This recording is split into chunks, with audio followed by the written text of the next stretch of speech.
ভবানীপুরে মদন মিত্র তিনি যোগ্য করছেন সেই ছবি আপনাদের সামনে আমরা তুলে ধরব। আগামীকাল ভোট গণনা রয়েছে আর তার আগে একের পর এক যে বুথ ফেরত সমীক্ষা, সেই সমীক্ষায় যেটা দেখা গেছে যে দিল্লির মাসনাদে ফের তৃতীয়বারের জন্য বসতে চলেছেন নরেন্দ্র মোদী এবং এ রাজ্যেও বিজেপির ভালো ফল হবে এরকমই সমীক্ষা বলছে। আর এই মুহূর্তে ভবানীপুরে চলে যাব, আমাদের প্রতিনিধি অনির্বাণ বিশ্বাস রয়েছে। অনির্বাণ, মদন মিত্র তিনি যজ্ঞে বসেছেন। দেখো একদমই তাই, যজ্ঞের প্রস্তুতি সারা ভবানীপুরের যদুবাবু বাজার, সেখানে কিন্তু ইতিমধ্যে কিন্তু দেখা যাচ্ছে যে যজ্ঞের জন্য যাবতীয় প্রস্তুতি সারা হয়ে গিয়েছে। মদন মিত্র তিনি এসে গিয়েছেন, কিছুক্ষণ আগে তিনি মাইকে বক্তব্য রাখছিলেন এবং তার যেটা বক্তব্য যে তৃণমূল কংগ্রেস কিন্তু মনে করছে এবং তিনি নিজেও মনে করছেন যে প্রায় 30-এর কাছাকাছি আসন তারা পাবেন এবং যে সমীক্ষা দেখানো হচ্ছে সেই সমীক্ষায় কিন্তু তারা খুব একটা ভরসা রাখতে চাইছেন না। স্বাভাবিকভাবেই তাদের যেটা বক্তব্য, কর্মীরা কিন্তু কালকে 42 জন কর্মী ভবানীপুরের তারা কিন্তু উপোস করবেন শুধুমাত্র দলের মঙ্গল কামনা, দল যাতে খুব ভালো সাফল্য পায় সেদিকে। এবং তুমি দেখতে পাচ্ছ যজ্ঞের জন্য কিন্তু যাবতীয় প্রস্তুতি সারা এবং মদন মিত্র তিনি বসবেন যজ্ঞে। কেন যজ্ঞ করা হচ্ছে তার দুটি কারণ। একদিকে তার যেটা অভিযোগ যে বাংলা জুড়ে বিভিন্ন যে বিরোধী রাজনৈতিক দল তারা যেভাবে তৃণমূলের উপরে অত্যাচার করছে, সেই অত্যাচারের জন্য কিন্তু শান্তির ডাক দিয়ে শান্তিযজ্ঞ।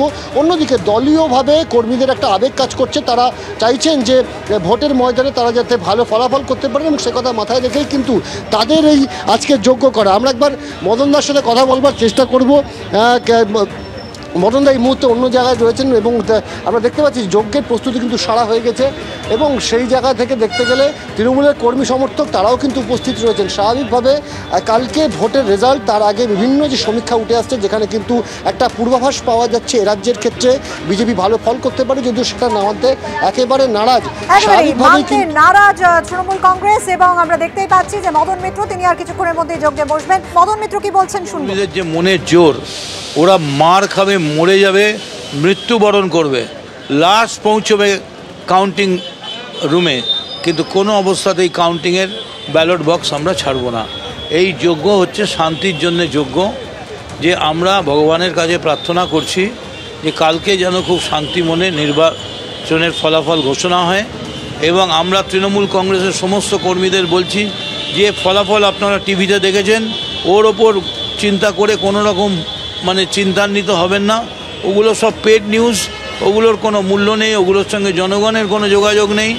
ওখানে বলে যে 11টা পাবে, 13টা পাবে তৃণমূল, সেখানে তৃণমূল 32টা সিট পাবে, পশ্চিমবঙ্গে 30টা সিট পাবে।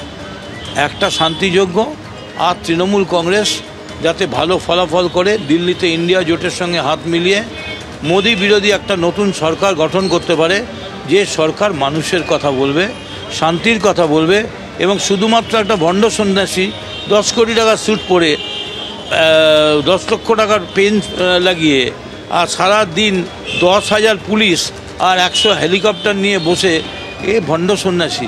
এই সন্ন্যাসের কোনো মূল্য নেই। সন্ন্যাসী হতে গেলে ত্যাগ করতে হয়, অনেক কিছু সহ্য করতে হয়। গায়ে গেরুয়া পরে যে মোদি করছেন তারও বিরুদ্ধে এই প্রতিবাদ। মোহনদা, একটা বিষয়, আপনি সন্ত্রাসের কথা বলছেন, আপনি বলছেন যে বিরোধী রাজনৈতিক দলগুলো তৃণমূলের বিরুদ্ধে সন্ত্রাস করছে, কিন্তু দেখা যাচ্ছে যে এখনও পর্যন্ত ভোট 7 দফায় ভোট হওয়ার পর থেকে যেখানে যত অশান্তি, কোথাও সিপিএমের এজেন্ট মার খাচ্ছে, কোথাও বিজেপির এজেন্ট মার খাচ্ছে, কোথাও মার্ডার হয়ে যাচ্ছে বিজেপির এজেন্ট, আপনি তো বলছেন তৃণমূলের বিরুদ্ধে সন্ত্রাস হচ্ছে, কিন্তু ছবি তো বাস্তবে সম্পূর্ণ উল্টো। এই কথাটা ঠিক না, এই কথা ঠিক না। ওই একটা আপনারা শাহজাহান পেয়েছেন, ওই শাহজাহানের ছবি দেখিয়ে আপনারা একটা বাজিমাত করতে চাইছেন। গোটা পশ্চিমবঙ্গে শাহজাহানের বিরুদ্ধে সেরকমভাবে আপনারা কোনো কেসও এখনও এস্টাবলিশ করতে পারেননি। তবুও যাই হোক, যা আছে আছে, কিন্তু তৃণমূলের বিরুদ্ধে প্রতিনিয়ত বক্তব্য আপনারা শুনলেন। সেখানে যজ্ঞর আয়োজন করা হয়েছে এবং বারবার তিনি যেটা বলছেন যে তৃণমূল যথেষ্ট ভালো ফল করবে। আগামীকালই রয়েছে ভোট গণনা।